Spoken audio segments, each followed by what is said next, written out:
बेला नामी एक नन्ही परी रहती थी। बेला के सुनहरी बाल और चमकदार आंखें थीं और वो हमेशा नए राज तलाश करने में दिलचस्पी रखती थी।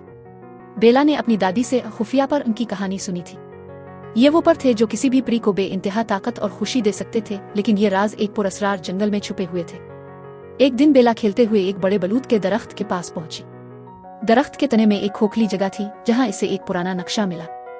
नक्शा हल्की रोशनी दे रहा था और उस पर एक रास्ता बना हुआ था जो खुफिया प्रोंग तक जाता था। बेला की आंखें चमक उठी और उसने फैसला किया कि वो ये मुहिम शुरू करेगी।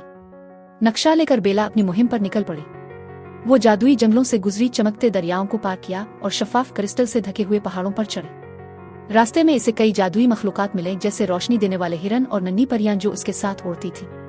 बेला का दिल खुशी और तजस्सुस से भरा हुआ था। लंबे सफर के बाद बेला एक रोशन गार के सामने पहुंची। वहां एक खूबसूरत उल्लू बैठा था जिसके प्रों पर हजारों चमकते रंग थे। उल्लू ने कहा,